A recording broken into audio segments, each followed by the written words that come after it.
پکتیکا کې د خپلواکۍ د سلمې کلیزې په ویاړ شرنه کې هم مشاعره ترسره شوه. د هیواد د خپلواکۍ د سلمې کلیزې په ویاړ د پکتیکا ولایت په اورګون کې د سلیمان غر کلنۍ دودیزې میلې او مشاعرې راوروسته تیر ماښام په شرنه کې هم مشاعره ترسره شوه. په دغه مشاعره کې د دې ولایت له ډیری ولسوالیو لیکوالانو، شاعرانو او د شعر مینوالو ترڅنګ دولتي چارواکو هم برخه اخیستې وه. شاعرانو تر ډیره د هیواد ناخوالې، د روان جنگ بد تصویر او پر افغانانو یې بدې اغیزې، د افغان ولس پر ناچارۍ او مظلومیت د شعر په بڼه خپل جوړ کړي کلامونه د مشاعرې برخوالو ته واورول. دوی په خپله شاعرانه ټکو له روان جنگ د ستړیا انځورګري کړې وه او له جګړې ښکېلو خواوو یې پکې د وسلوالې مبارزې او خپلمنځي دښمنۍ پر ځای د ورورولۍ، سولې او مینې غوښتنه کړې وه. د کلي نه جوړ شوی قبرستان مې ژړوي، د ظلم او تیري موجود بحران مې ژړوي.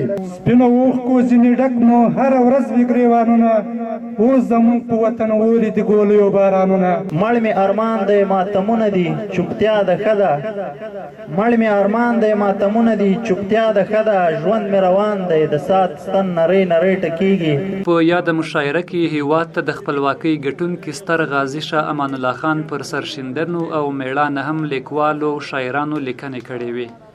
د دې ترڅنګ د یادې مشاعرې برخوالو د هیواد درې رنګه ملي بیرغ ته هم غزلونه او بیتونه لیکلي وو او د شعر په ژبه یې د هغه پر ارزښت، مقام او له بیرغ سره خپله مینه ښکاره کړې وه. زموږ ملي بیرغ درې رنګه دوه لاسي درته سلام دی، د افغان د تورې شرنګه دوه لاسي درته سلام دی.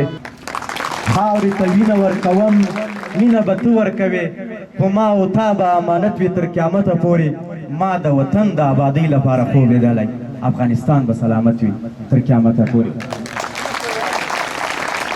د پکتیکا والي ډاکټر مجیب رحمان څمکني په جوړه شوې مشاعره کې د دې ولایت له خلکو مننه وکړه چې د خپلواکۍ د سلمې کلیزې په ویاړ د مشاعرو او میلو ترڅنګ یې په ټولو جوړو شویو پروګرامونو کې په پوره مینه برخه واخیستله. والي د دې ولایت له ځوانانو، فرهنګ پالو او مدني فعالانو غوښتنه وکړه چې د یادې ورځې په ویاړ په جوړېدونکو نورو مراسمو کې هم په پراخه کچه برخه واخلي. واقعا نن تر دې حده متاثر شوی یم، ستاسې جذبو، ستاسې احساساتو، ستاسې هیوادنۍ مینې دومره حد ته متاثر کړی یم چې نن نه بعد به هره ملي ورځ به تر دې نه هم په ډېرو شاندارو ورځو سره لمانځو. د یادونې وړ دی چې پرون ورځ پکتیکا کې د بیرغ ملي ورځ هم د دې ولایت د خلکو او دولتي چارواکو له لوري د یو لړ ځانګړو مراسمو په ترڅ کې ولمانځل شوه.